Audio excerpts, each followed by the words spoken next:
Good afternoon, everybody. Welcome to our self-healing class. This class goes by different names. Our Hay and Holmes class. Hay because it's based upon the book You Can Heal Your Life, which I usually have a copy here. Many of you have read this book. I got it when it first came out, probably within a year, and I wound up in a class and as a student, and I've been using this book, facilitating groups forever since. This evening, I want to speak a little bit about self-healing, and I wanted to go over this subject of addictions, and you'll soon see why.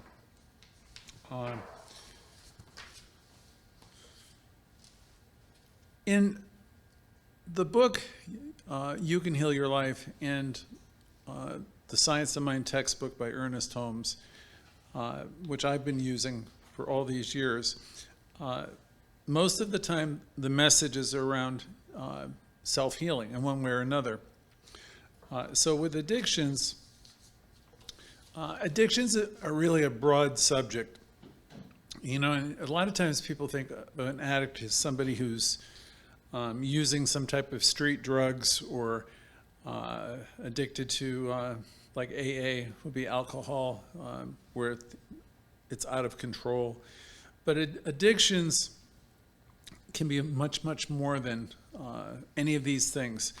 I have, one of my degrees is a master's in addiction science, and I learned over the years that people can become dependent upon just about anything.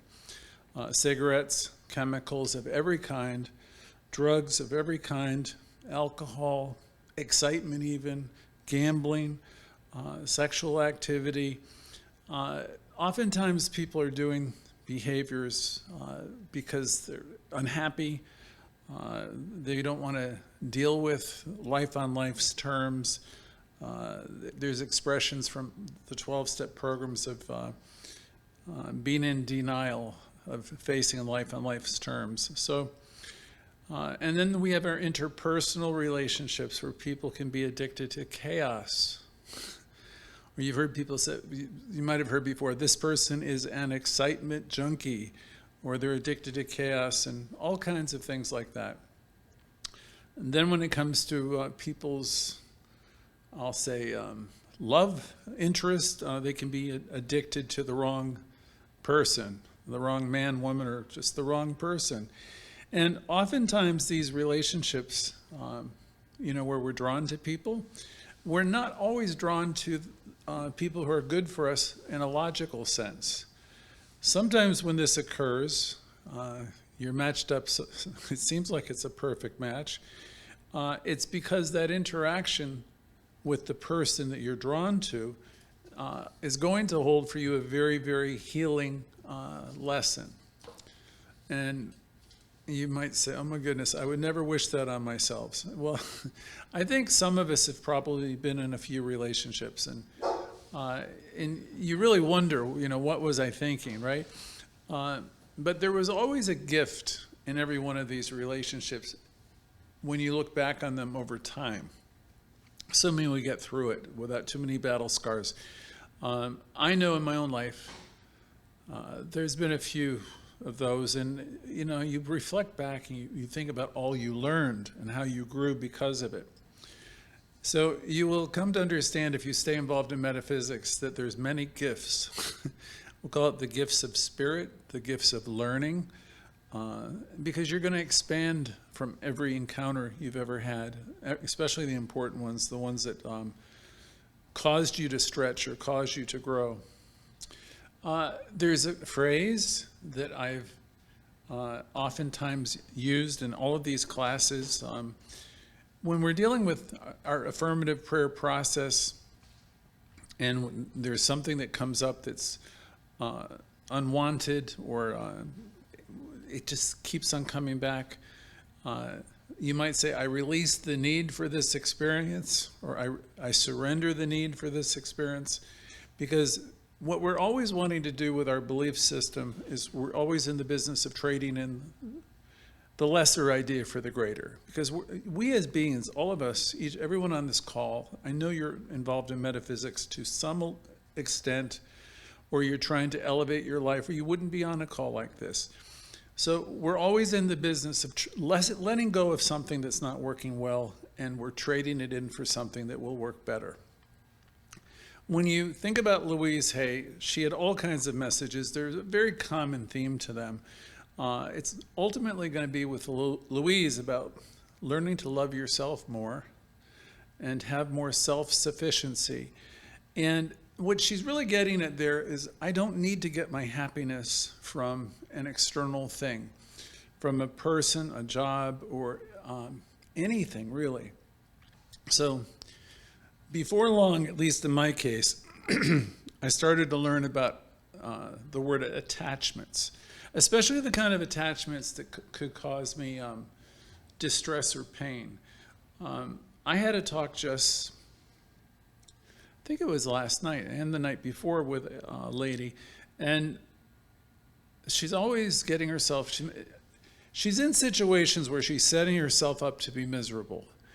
And I said to her, I said, here's the thing. You definitely have some expectations around these situations, which she got into.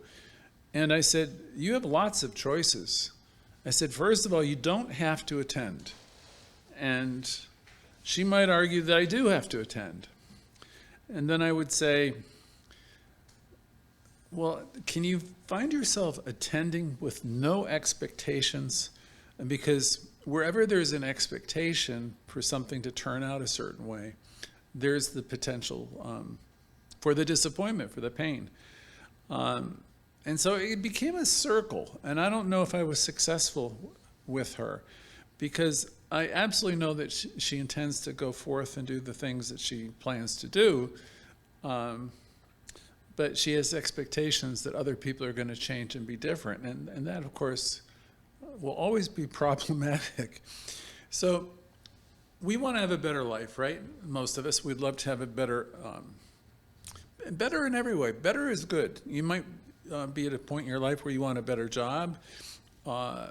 Everything we learn about religious science is that we're evolving, we're evoluting along. So we want to have more creative self-expression. That's all great. And you want to have a relationship that works, where people listen to one another and where you can share, you can really share and hear each other. And so many relationships are not like that. I mean, there's many relationships where people are no longer, they live with each other, but they're not necessarily communicating well anymore. So it's normal and good to want to elevate your life in all these ways. As beings of light, which we are all individualizations of this one life, we're here to grow and to thrive, and always it's about greater self-expression in every way. So there's a part of you that's yearning to move towards the light and to express yourself in greater freedom. Gibran used to say, this is life's longing for itself. Well, through you, life is wanting to express itself in a better way, or a more connected way, in a more loving way. And all of us as human beings are moving towards greater self-expression. And if you're not, if you're in a rut, there's going to be something within you that's not going to be quite happy. There's going to be this inner angst. And I think if you think about it, you realize when you're kind of like in this place where nothing is happening, you're not participating in your own evolution. You have this internal guidance system, so it starts to eat at you a little bit and nudge you on. And we used to joke about it over the years in the classes. We'll say, well, life will give me a nudge. Life is always speaking to us, right, and gives us a nudge. And I'd like to learn from the nudges rather than, as we used to joke, than learn by getting the cosmic 2x4. So, if you're connected with Spirit. Spirit is wanting you always to expand, grow, and evolve. And it's really good if we can listen to that inner sense. And then you can move with it. That's developing your superpowers, because you can trust that inner guidance. When you ignore it, then you bring forth, and you know that, for example, with these addictions, that, going here and expecting this, it's like insanity. It's doing the same things over and over, and you're going to expect that it's going to turn out in a different way. So hopefully we're tuning in and we're learning a little bit more so we don't walk down those same roads. I have so many stories that related to addiction. There's the one about the person who walks down the road and walks around the corner and falls in the sidewalk, right? You've heard that before. And then they get up the next day and they do it again. And the next day they do it again. And then they do it again. And finally, after falling in the hole enough times and getting bruised, and they decide to take a different road. So in this teaching, there's always an opportunity to be in a new moment and step out of all the old habits and habitual ways of thinking and doing things. I'm going to presume, because I know a good number of you, I presume a lot of you have done some inner work at this point on yourselves and on your inner dialogue, which is what we talk about every Thursday, because it's important to become mindful of what's spinning inside, the thoughts that you're thinking are creating your life.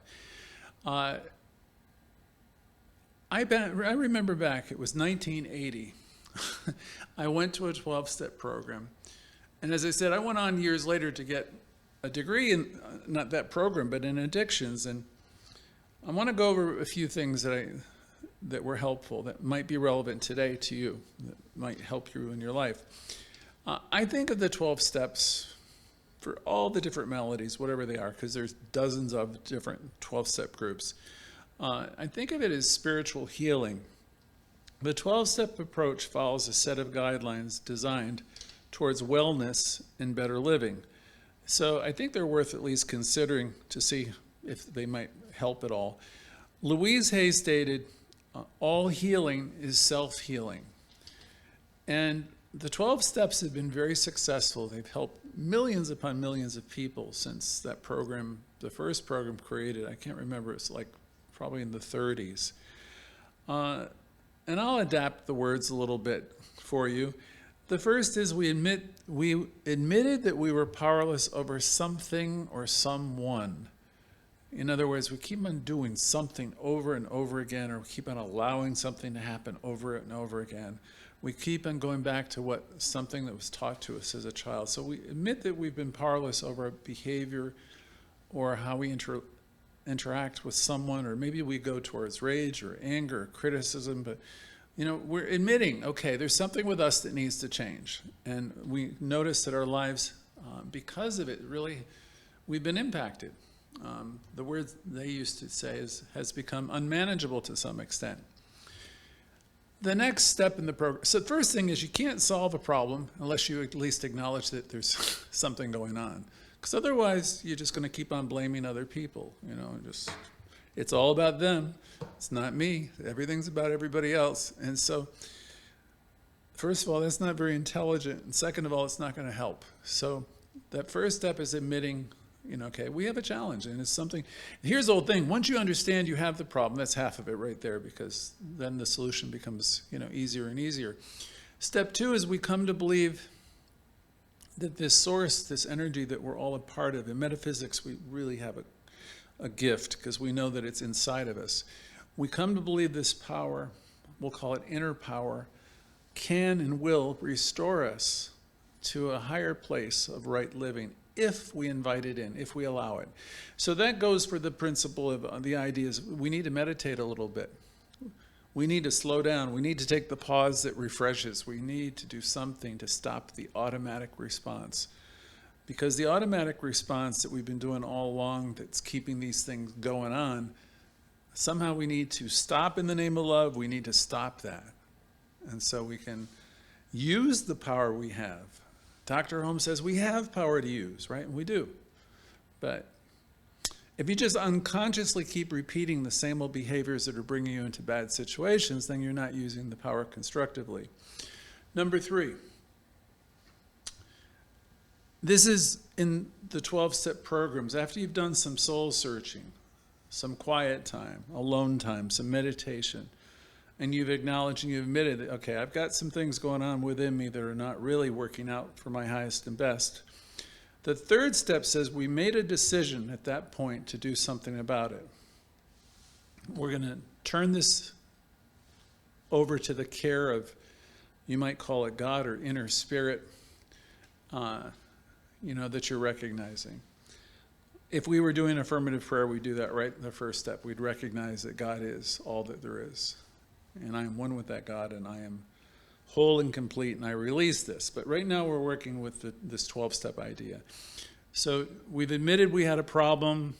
We've come to believe that there's this power that's within us that can restore us.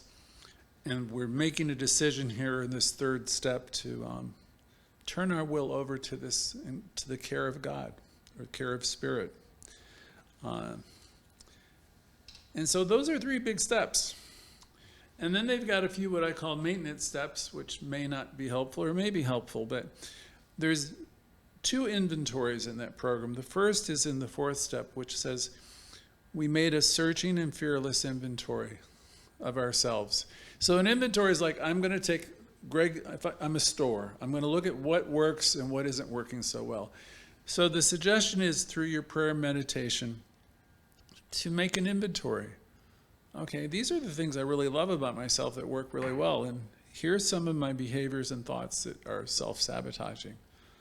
Like if you find yourself using the word should all the time, Louise Hay would say that's the worst word in the English language. Usually where we're using the word should, we're putting ourselves down or somebody else down. So the suggestion is, you can ask yourself, am I willing to do a daily inventory in the morning or the night, right? Because as you start to get clear where you're running amok, then you can do something about it. The next step, which is very much similar, where, okay, you admit to yourself, you've done your inventory, and you say, okay, I'm being too critical. I'm not really doing all that I could be. I'm creating people, I'm judging people to be bad. I'm really, I have a problem because I have this tendency to project blame on people. So I'm going to release the need to do that. So in the 5th step, you're admitting to yourself and to God. And they suggest even sitting down and talking to somebody else, the exact nature of what you've been doing, because you want to change it, right? You want to level up. The 6th step is a step where you say to yourself in your prayer process, I'm entirely ready to have these things removed from me. I'm clear that I've been, I'm caused to my own experience, so I'm clear that I want to release them. And the 7th step is very simple, and I humbly ask to the universe, please allow me to release all this stuff. The 8th is a difficult step for some people, but it's helpful because, every week I talk to you about releasing resentments, right? Because they're only harming you. So the 8th step here is we make a list of all the people that we've interacted with that we have resentments toward, and that means everybody. And pray for the willingness to release or make amends. Make amends where you need to and release them. And so those are the steps where you're making a list. You don't even have to do anything with it, but you're going to pray for the willingness to release these resentments or these long-held angers and scorecards. And it follows by making direct amends to them if you can.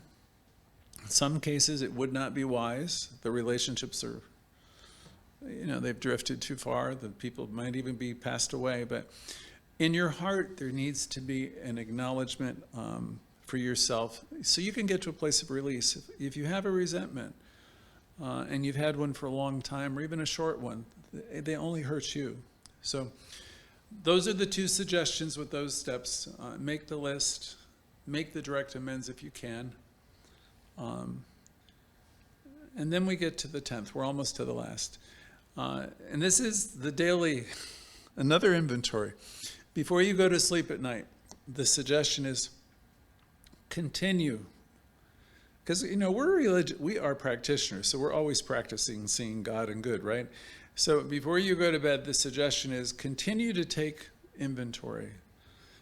And as you reflect on the day, If you notice that you screwed up, make a mental note to yourself. I'm gonna do something about this tomorrow.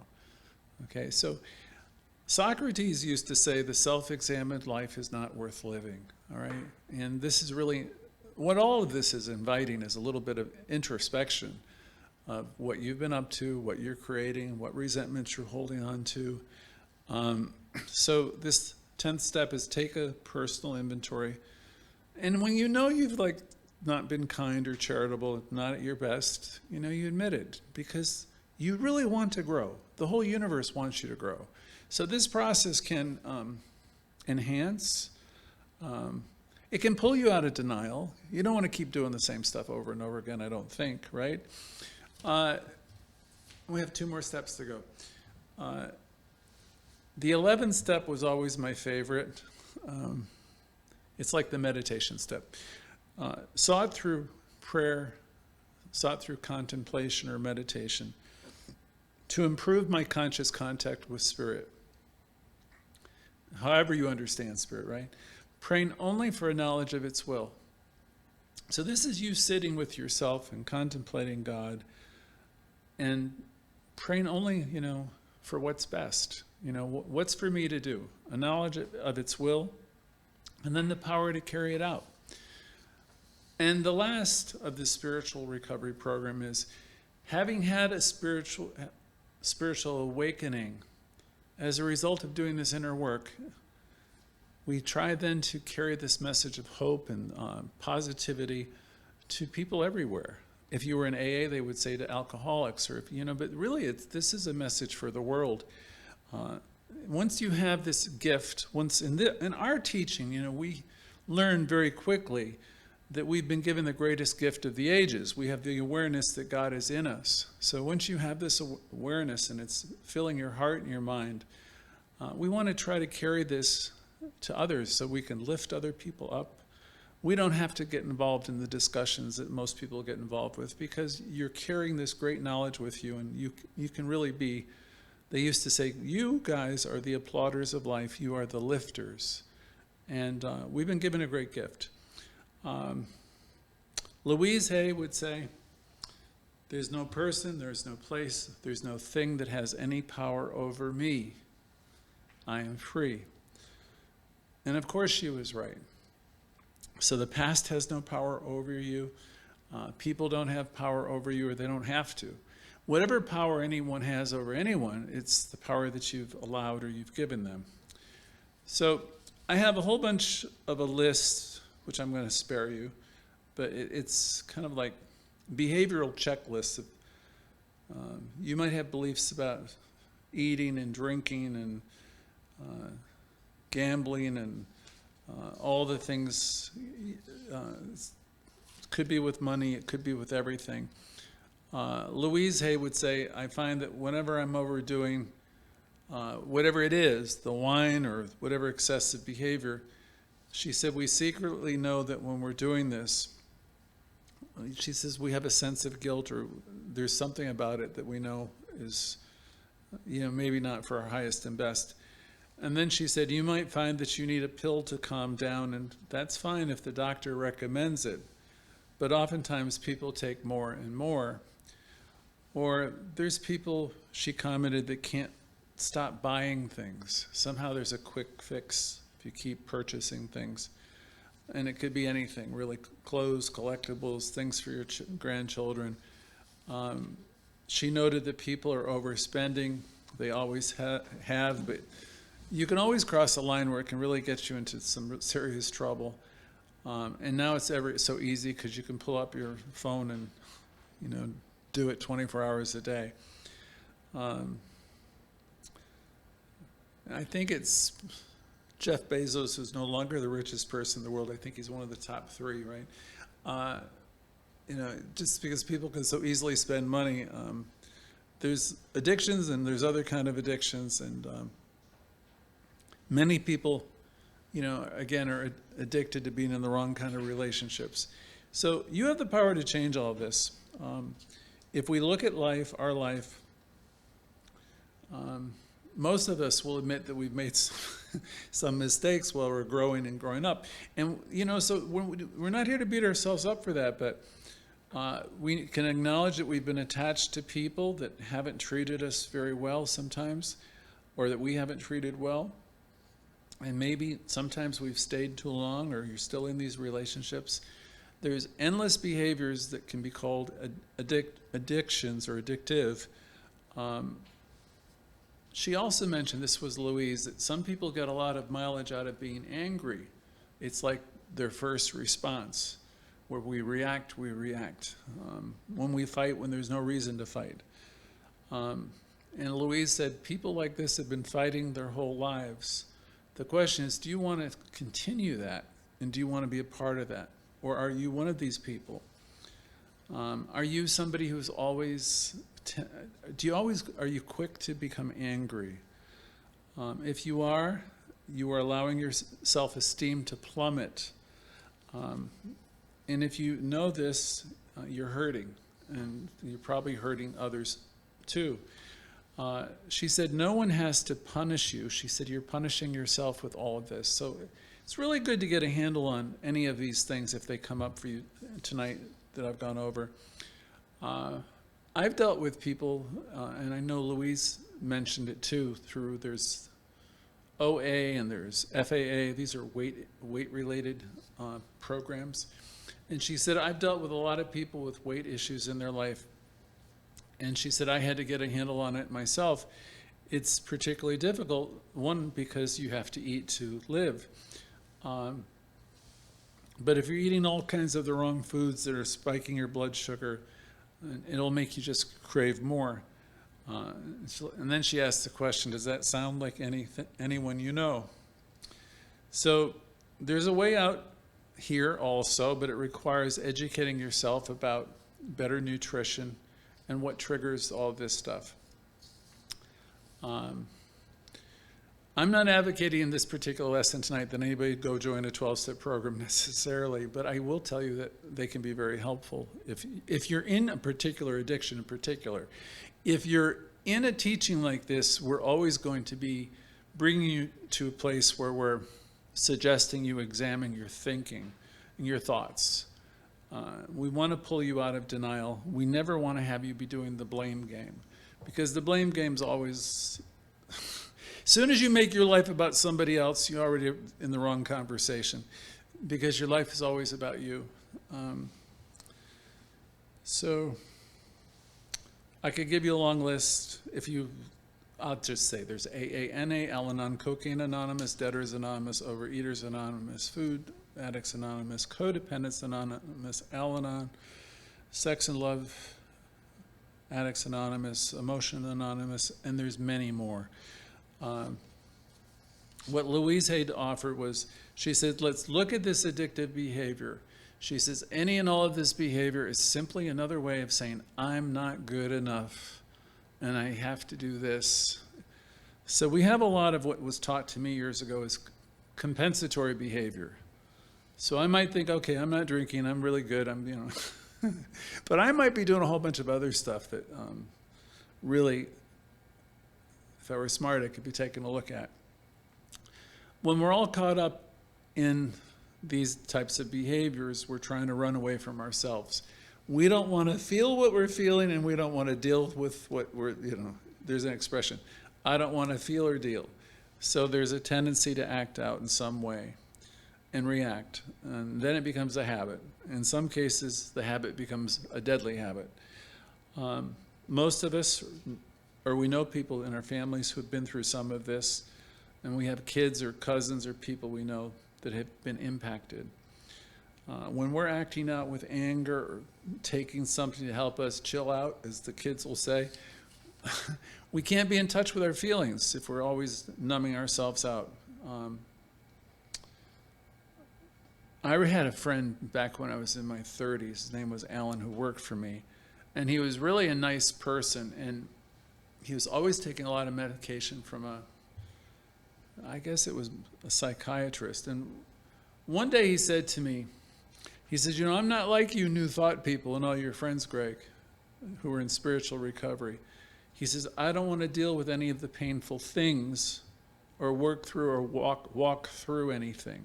So he medicated himself with the pharmaceuticals. When somebody's been in pain most of their life in any of these areas, it's very, very difficult.